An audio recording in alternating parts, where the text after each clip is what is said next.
Hello friends, welcome to our channel. Government of India కింద పనిచేస్తున్నటువంటి ప్రభుత్వ సంస్థలో అసిస్టెంట్ అడ్మినిస్ట్రేటివ్ ఆఫీసర్స్ అలాగే అటెండర్ ఉద్యోగాలకి 10th అలాగే డిగ్రీ క్వాలిఫికేషన్స్తో అప్లై చేస్తున్న విధంగా పర్మనెంట్ ఉద్యోగాలకి ఒక బ్లాక్ నోటిఫికేషన్ అయితే రిలీజ్ అయింది. ఇంతవరకు ఎవరికి కూడా ఒక నోటిఫికేషన్ అనేది తెలియదు. ఎంతో రీసెర్చ్ చేసి ఈ యొక్క జాబ్ నోటిఫికేషన్ అయితే మీ ముందుకైతే తీసుకొస్తున్నాను. 62,000కి పైగానే శాలరీ వస్తుంది. అన్నీ కూడా పర్మనెంట్ ఉద్యోగాలు, ఎటువంటి ఎక్స్పీరియన్స్ కూడా అవసరం లేదు. ఆన్లైన్ విధానంలోనే యొక్క జాబ్స్కి అప్లికేషన్స్ పెట్టుకోవాలి. AP, Telangana male and female candidates అందరూ కూడా ఎలిజిబుల్. ఈ వీడియోలో మీకు జాబ్స్కి సంబంధించి ఎలా అప్లై చేసుకోవాలి, సెలక్షన్ ప్రాసెస్ ఏంటి అన్నీ కూడా క్లియర్గా ఎక్స్ప్లెయిన్ చేస్తాను. వీడియో చూసిన ప్రతి ఒక్కరు కూడా లైక్ చేసి వీడియోని అయితే సపోర్ట్ చేయండి. సో చాలామంది లైక్ చేయడం మర్చిపోతున్నారు. మీకోసం ఎంతో ఎఫర్ట్స్ పెట్టి రిలీజ్ అయిన వెంటనే అప్డేట్స్ ఇస్తున్నాము. తప్పనిసరిగా లైక్ చేసి వీడియోని కంప్లీట్గా అయితే చూడండి. ఛానల్ని ఫస్ట్ టైం చూస్తున్న వాళ్ళు ఇప్పుడే సబ్స్క్రైబ్ చేసుకోండి. ఫ్రెండ్స్, మీకు ఒక చిన్న అప్డేట్. ఇంటర్మీడియట్ లేదా డిప్లొమా పాస్ అయిన వాళ్ళకి పర్మనెంట్ క్లర్క్ ఉద్యోగాలకి అఫీషియల్గా హోమియోపతికి సంబంధించి ప్రభుత్వ సంస్థలో నోటిఫికేషన్ అది వచ్చింది. ఈ జాబ్స్ గురించి ఆల్రెడీ కంప్లీట్ డీటెయిల్స్ మన ఛానల్లో అప్లోడ్ చేస్తాను. ఇంకా చూడని వారి ఇక్కడ మీకు పైన కార్డ్స్లో లింక్ ఇస్తున్నాను, చూసేసి ఆ జాబ్స్కి అయితే అప్లై చేయండి. డీటెయిల్స్లోకి వెళ్ళినట్లయితే government of India ministry of health and family welfare కింద పనిచేసినటువంటి all India institute of medical సైన్సెస్కి సంబంధించినటువంటి ప్రభుత్వ సంస్థలు ఖాళీగా ఉన్న పర్మనెంట్ అండ్ నాన్ ఫ్యాకల్టీ పొజిషన్స్కి ఈ రిక్రూట్మెంట్ నోటిఫికేషన్ అనేది రిలీజ్ అయింది. ఈ నోటిఫికేషన్కి ఇండియన్ నేషనల్స్ అందరి నుంచి అప్లికేషన్స్ అనేవి తీసుకుంటున్నారు. మీరు ఆంధ్రప్రదేశ్ వాళ్ళైనా తెలంగాణ వాళ్ళైనా ఎవరైనా సరే ఈక్వల్ ఆపర్చునిటీ ఉంటుంది. అంతేకాకుండా మనకి ఆల్ ఓవర్ ఇండియా వైడ్గా ఈ యొక్క all India institute of medical sciences ఉన్నాయి కదా, మన సొంత రాష్ట్రాలు కూడా మీరు చక్కగా జాబ్ ట్రాన్స్ఫర్స్ అనేది పెట్టుకోవచ్చు అనమాట. అయితే నోటిఫికేషన్ ద్వారా చాలా ఉద్యోగాలని భర్తీ చేస్తున్నారు. కాకుంటే ఇందులో మీకు కేవలం మనము ఎలిజిబిలిటీ ఉన్నటువంటి ఎక్స్పీరియన్స్ లేకుండా అప్లై చేసుకోదనేటువంటి వేకెన్సీస్ గురించి మాత్రమే ఎక్స్ప్లెయిన్ అయితే చేస్తాను. సో ముందుగా మనము అసిస్టెంట్ అడ్మినిస్ట్రేటివ్ ఆఫీసర్స్కి సంబంధించి గ్రూప్ బి పొజిషన్స్కి సంబంధించి డీటెయిల్స్ అయితే చూద్దాము. ఈ జాబ్స్కి లెవెల్ 7th ప్రకారం అన్ని అలవెన్సెస్ కలుపుకుంటే 62,000కి పైగానే శాలరీ వస్తుంది. ఈ జాబ్స్కి సంబంధించి అప్లై చేయడానికి మీకు ఉండాల్సినటువంటి minimum educational qualification assistant administrative officer పోస్ట్లకి మీకు మినిమం డిగ్రీ క్వాలిఫికేషన్ ఉంటే సరిపోతుంది, అప్లికేషన్ చేసుకోవచ్చు. ఏ డిగ్రీ పాస్ అయినా కూడా ఎలిజిబుల్ అనమాట. మీరు బీటెక్ చేసిన, బీఫార్మసీ కంప్లీట్ చేసిన, ఏ డిగ్రీ పాస్ అయినా కూడా అప్లికేషన్ అనేది చేసుకోవచ్చు. లెవెల్ 7th శాలరీ ఉంటుంది. ఏజ్ లిమిట్ వచ్చేసి మినిమం మీకు 21 నుంచి మ్యాక్సిమం 30 years వరకు ఏజ్ లిమిట్ అనేది ఇచ్చారు. అయితే జాబ్స్కి అప్లై చేసే క్యాండిడేట్స్కి మీకు కంప్యూటర్కి సంబంధించిన నాలెడ్జ్ ఉంటే ప్రిఫరెన్స్ ఇస్తారు. అలాగే ఎవరైతే ఎంబీఏ లేదా పీజీ ఎవరైతే డిప్లొమా అనేది మేనేజ్మెంట్లో చేస్తుంటారో వాళ్ళకి కొంచెం ప్రిఫరెన్స్ ఇస్తారు. కాకుంటే ఇది డిజైరబుల్ అని చెప్పేసి ఇచ్చారు కాబట్టి కంపల్సరీ అయితే కాదనమాట. జస్ట్ మీ దగ్గర డిగ్రీ సర్టిఫికేట్ ఉంటే అసిస్టెంట్ అడ్మినిస్ట్రేటివ్ ఆఫీసర్ పోస్ట్లకి అప్లికేషన్ అది చేసేసుకోవచ్చు. అండ్ నెక్స్ట్ ఇక్కడ మనకి ఎటువంటి ఎక్స్పీరియన్స్ అవసరం లేకుండా అప్లై చేసుకున్నటువంటి వేకెన్సీస్ ఏంటి అంటే స్టోర్ కీపర్కి సంబంధించి జాబ్స్. స్టోర్ కీపర్కి సంబంధించి జాబ్స్కి క్వాలిఫికేషన్ ఏదైనా విభాగంలో మీరు డిగ్రీ పాస్ ఉండి పోస్ట్ గ్రాడ్యుయేషన్ డిగ్రీ కానీ లేదంటే డిప్లొమా అనేది మెటీరియల్ మేనేజ్మెంట్లో ఎవరైతే చేస్తున్నారో వాళ్ళ అప్లికేషన్ అనేది చేసుకోవచ్చు. లెవెల్ 6th అంటే దాదాపుగా మీకు 55 నుంచి 60,000 మధ్యలో శాలరీ వస్తుంది. 18 నుంచి 35 years వరకు కూడా అప్లికేషన్ చేసుకోవడానికి వీళ్ళు ఛాన్స్ అనేది కల్పిస్తున్నారు. అలాగే మనకి నెక్స్ట్ ఎక్కువ వేకెన్సీస్ ఉన్నటువంటి జూనియర్ మెడికల్ ల్యాబ్ టెక్నాలజిస్ట్కి సంబంధించినటువంటి పోస్ట్లకి ఎవరు అప్లై చేసుకోవచ్చు అంటే ఎవరైతే సైన్స్ సబ్జెక్ట్స్లో ఇంటర్మీడియట్ అనేది చదువుంటారో దాంతోపాటుగా 2 years రెగ్యులర్ డిప్లొమా అనేది మెడికల్ ల్యాబొరేటరీ టెక్నాలజీ అంటే డిఎంఎల్టీ కోర్స్ అనేది ఎవరైతే చేస్తున్నారో వాళ్ళు అప్లై అయితే చేసుకోవచ్చు అనమాట. సో దాంతోపాటుగా మీకు 1 year ఎక్స్పీరియన్స్ అనేది 100 బెడ్స్కి సంబంధించి హాస్పిటల్లో వర్క్ చేసినట్లుగా మినిమం మీకు ఎక్స్పీరియన్స్ అనేది ఉండాలి అని చెప్పేసి అయితే ఇచ్చారు.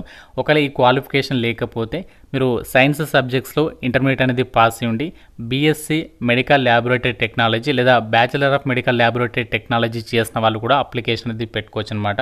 ఈ జాబ్స్కి సంబంధించి మీకు లెవెల్ 5 ప్రకారం దాదాపు 50,000 వరకు శాలరీ వస్తుంది. 18 నుంచి 27 years వరకు ఏజ్ లిమిట్ అనేది ఇచ్చారు.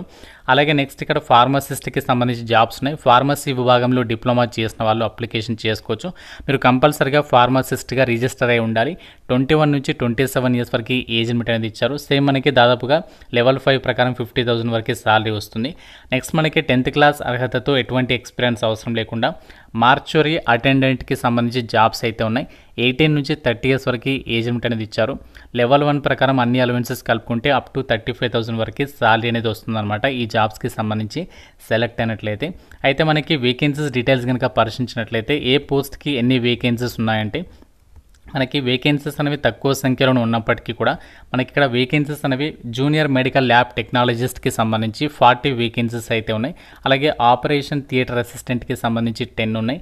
మార్చురీ అటెండెంట్కి సంబంధించి జనరల్ విభాగంలో వేకెన్సీ కేటాయించారు.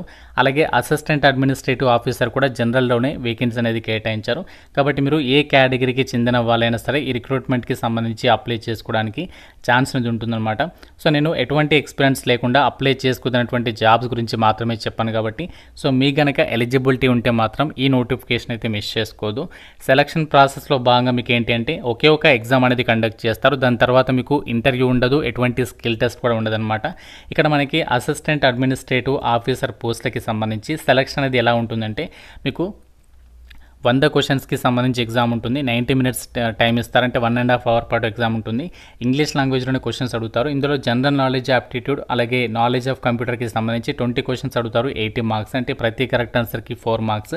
డొమైన్ నాలెడ్జ్ అంటే మీరు సబ్జెక్ట్ రిలేటెడ్ టాపిక్స్కి సంబంధించి 80 క్వశ్చన్స్ అడుగుతారు, 320 మార్క్స్. ఈ విధంగా మీకు ఈ జాబ్స్కి సంబంధించి సెలక్షన్ ప్రాసెస్ అనేది ఉంటుంది అని చెప్పేసి ఇచ్చారు. ఇక్కడ మనకి పోస్టుల వారీగా సెలక్షన్ ప్రాసెస్కి సంబంధించి ఎగ్జామినేషన్ ప్యాటర్న్ ఇచ్చారు. 10th క్లాస్ అర్హత పోస్టులకి మార్చురీ అటెండెంట్కి సపరేట్గా ఎగ్జామినేషన్ ప్యాటర్న్ ఇచ్చారు. ప్రతి రాంగ్ ఆన్సర్కి 1/4 అంటే 0.25 మార్క్స్ అనేవి డిడక్ట్ చేస్తాము అని చెప్పేసి కూడా నోటిఫికేషన్లో క్లియర్గా అయితే మెన్షన్ చేయడం అయితే జరిగింది. అయితే ఒక జాబ్స్కి సంబంధించి ఇంపార్టెంట్ డేట్స్ విషయానికి వచ్చినట్టయితే మనకి November 1 అంటే రీసెంట్లీగానే అప్లికేషన్ ప్రాసెస్ అనేది స్టార్ట్ అయింది. లాస్ట్ డేట్ వచ్చేసి November 30 వరకు మీరు ఆన్లైన్ విధానంలో యొక్క జాబ్స్కి సంబంధించి అప్లికేషన్ అనేది పెట్టుకోవచ్చు. సో కొంచెం ఫీజు అనేది మాత్రం ఎక్కువగానే ఉంది కాబట్టి ఇంట్రెస్ట్ ఉన్న వాళ్ళు డెఫినెట్గా అయితే ట్రై చేయండి. ఎందుకంటే కాంపిటీషన్ అనేది ఇక్కడే తగ్గిపోతుంది. జనరల్ ఓబీసీ వాళ్ళు 1770 with GST, SC ST EWS వాళ్ళు 1416, పీడబ్ల్యూడి వాళ్ళకి మాత్రం ఫీజు అనేది లేదనమాట. సో ఈ విధంగా ఇక్కడ ఫీ డీటెయిల్స్ని అయితే ఇచ్చారు. అయితే జాబ్స్కి సంబంధించి సెలక్షన్లో కొన్ని పోస్టులకి మాత్రమే ఇంటర్వ్యూ ఉంటుంది. నేను చెప్పినటువంటి వేకెన్సీస్కి మాత్రం ఎటువంటి ఇంటర్వ్యూ ఉండదు. సింగిల్ ఎగ్జామ్ కాబట్టి డెఫినెట్గా అయితే ట్రై చేయండి. ఎందుకంటే చాలా పోస్టులకి ఏంటంటే మనకి ప్రిలిమ్స్, మెయిన్స్ అంటూ ఉంటాయి. కానీ ఇక్కడ మనకి ఒకటే ఎగ్జామ్ ఉంది. అండ్ అలాగే ఎగ్జామినేషన్ లాంగ్వేజ్ కూడా మనకి ఇంగ్లీష్ లాంగ్వేజ్లోనే కండక్ట్ చేస్తున్నారు.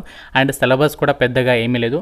నార్మల్గా మనకి వచ్చేటువంటి ఎగ్జామ్స్ ఏదైతే సెంట్రల్ గవర్నమెంట్ జాబ్స్కి సంబంధించి రెగ్యులర్గా పడుతూ ఉంటాయో అదే సిలబస్ ఉంది కాబట్టి డెఫినెట్గా అయితే ట్రై చేయండి. సో ఈ జాబ్స్కి సంబంధించి మీకు అప్లై చేయడానికి అఫీషియల్ వెబ్సైట్ ఏదైతే ఉందో AIMS gorakhpur.edu.inకి సంబంధించినటువంటి వెబ్సైట్లోకి వెళ్ళేసి మీరు ఈ జాబ్స్కి సంబంధించి ఆన్లైన్ విధానంలో అప్లికేషన్స్ అయితే పెట్టుకోవచ్చు. సంబంధించి అప్లై లింక్ పైన క్లిక్ చేసినట్లయితే మీకు ఈ విధంగా ఒక పేజ్ అనేది ఓపెన్ అవుతుంది. ఇక్కడ మీరు కొంచెం కిందికి స్క్రోల్ డౌన్ చేసేసి click here for new registration పైన క్లిక్ చేయాలి. క్లిక్ చేసిన వెంటనే మీకు ఈ విధంగా అప్లికేషన్ ఫామ్ ఓపెన్ అవుతుంది. సో ఇందులో మీ డీటెయిల్స్ అన్ని కూడా ఫిల్ చేసి ఫోటో సిగ్నేచర్ అప్లోడ్ చేసి డాక్యుమెంట్స్ అప్లోడ్ చేసి ఫీ పేమెంట్ చేసేస్తే మీ అప్లికేషన్ అనేది కంప్లీట్ అయితే అయిపోతుంది అనమాట. సో ఈ విధంగా మీరు మొబైల్లో కూడా అప్లికేషన్ అనేది చేసేసేయచ్చు. సో ఇది మనకి all India institute of medical sciences నుంచి రిలీజ్ అయినటువంటి పర్మనెంట్ ఉద్యోగాలకి సంబంధించి నోటిఫికేషన్ డీటెయిల్స్. ఇంకా మీకు నోటిఫికేషన్ రిలేటెడ్గా ఏదైనా డౌట్ ఉంటే నాకు కామెంట్ రూపంలో అడగండి. ప్రతి ఒక్కరు కూడా లైక్ చేసి ఒక వీడియోని మీ ఫ్రెండ్స్తో కూడా షేర్ చేయండి అండ్ ఛానల్ని సబ్స్క్రైబ్ చేసుకోండి. Thank you so much guys.